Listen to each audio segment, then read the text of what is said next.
এই যুদ্ধে সবচেয়ে বেশি লাভ হয়ে যাচ্ছে যার হওয়ার কথা না, সেটা রাশিয়ার পুতিনের। পুতিন ইউক্রেন যুদ্ধ নিয়ে একটু কুণ্ঠাসার ছিল। এই ইরানের এই যুদ্ধের পরে আজকে ভ্লাদিমির পুতিন কেন জানি হিরো হয়ে যাবে। আজকে যুদ্ধ বন্ধের জন্য তার সাথে কথা হচ্ছে, তাকে ফোন করছে টা।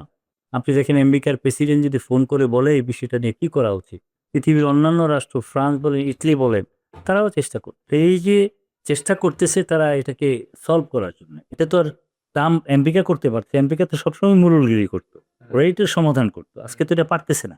এতে করে এদের তো লস হলো, আমেরিকার লস হলো, ইসরায়েলের তো লস হবেই।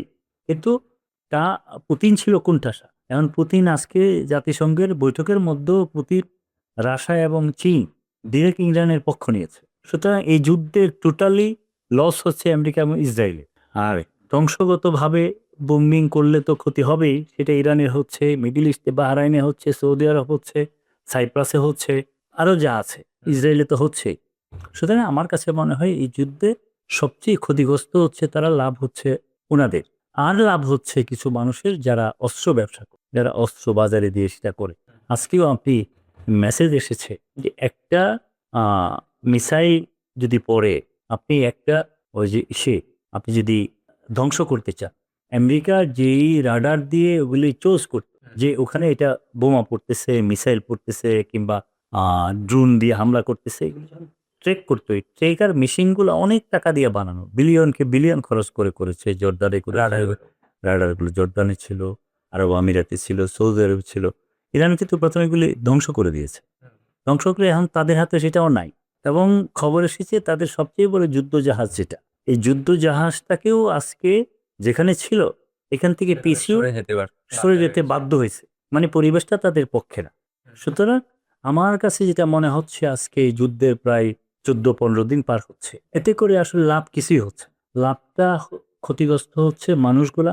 এত মানুষ ক্ষতিগ্রস্ত হচ্ছে, ঘর বাড়ি ছাড়তেছে, কষ্ট করতেছে।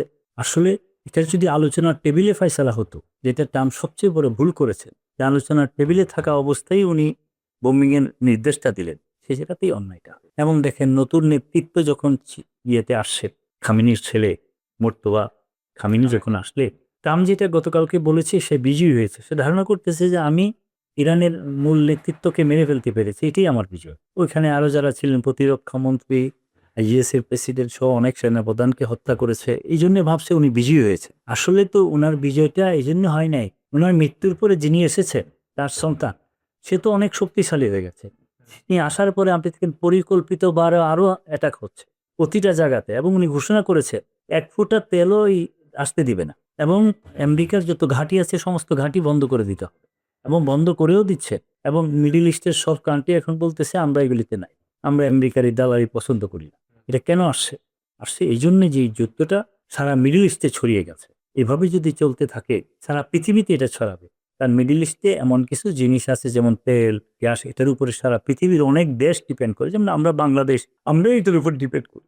কোনো কারণে এটা যদি না আসে, ইতিমধ্যে আপনি দেখছেন আমাদের পামগুলা ভিড় হয়ে যাচ্ছে, লাইন ধরতেছে। আমাদের অনেক স্কুল কলেজ এগুলিও বন্ধ দিতে হচ্ছে, বিদ্যুৎ প্রবাহ বন্ধ হয়ে যাবে। আপনি গ্যাস সঞ্চালনা বন্ধ হলে যে রান্নাবান্না বন্ধ হয়ে যাবে। আপনি দেখেন কিভাবে যে প্রভাব পড়বে সেটা চিন্তার মধ্যে থাকে না। আমরা বাধ্য হয়ে এইবার আমাদের ইন্ডিয়া থেকে তেল চাওয়ার জন্য দরখাস্ত করা হয়েছে। ওনারা তেল পাঠিয়ে যাচ্ছেন, আজকে 15,000 ব্যারেল সম্ভবত এসেছে।